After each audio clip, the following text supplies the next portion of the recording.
Ma'am a touch can speak more than words అంటారు.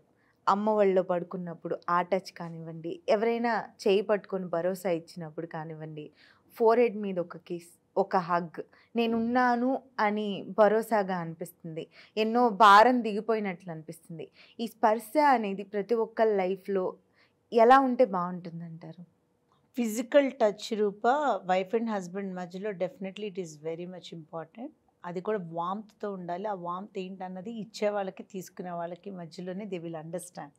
The visual look what you see, ఇప్పుడు ఎవరైనా hug చేసుకుంటే wow! They look so nice అని అనిపించచ్చేమో గానీ, ఆ వార్మ్త్ అనేది ఇచ్చేవాళ్ళు, తీసుకునే వాళ్ళలో they definitely will feel it.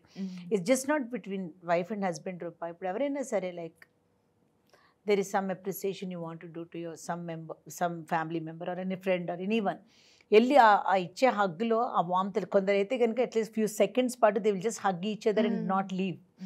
So దాంతో ఏమవుతుందంటే ఒక భరోసా వస్తుంది, okay that person is there for me అన్న ఒక ఫీలింగ్ వస్తుంది.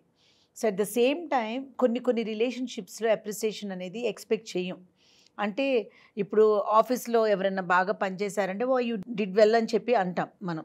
So that makes the person feel so happy. వాళ్ళు మన దగ్గర నుంచి ఒక హగ్ ఎక్స్పెక్ట్ చేయకపోవచ్చు కానీ but that simple line makes lot of difference. అలాగే వైఫ్ అండ్ హస్బెండ్ మధ్యలో ఉన్న relationship is totally a different bond where they are physically and mentally soulfully like they are one.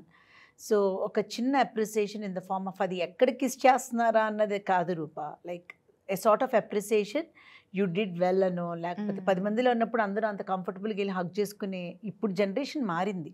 You take back to the generations, అందరిలో వెళ్ళి hug చేసుకుని ఇవన్నీ those things were not there. But ఇప్పుడు it's happening. So ఆ hug వల్ల కానీ ఒక kiss వల్ల కానీ just to hold the shoulder and stand and make the other person like eye to eye contact ఇచ్చుకుని యా యూ డిడ్ ఇట్ అంటే she will definitely understand that, he will definitely understand that అని భరోసా అది వస్తుంది in every form. Oh he's appreciating me for my work అన్నది is a good feel కదా Rupa. 100 bundles like and at the same time నేను watch చేస్తున్నాను, like you're really doing well. ఇప్పుడు మనం ఒక మంచి పని చేసేటప్పుడు స్పౌజ్ అప్రిసియేషన్తో పాటు అసలు వాళ్ళు పట్టించుకోనట్టు ఉన్నారు అంటే కనుక తట్టుకోలేం. సో ఈ అప్రిసియేషన్ వల్ల ఏమవుతుందంటే yeah he or she is watching my good job and he or she is acknowledging me for whatever I am అన్న ఒక ఫీల్ తీసుకొచ్చేది ఆ physical attraction, physical thing.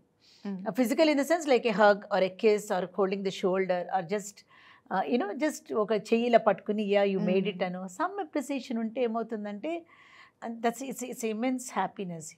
Only when you feel it you will understand that. Right. Yeah.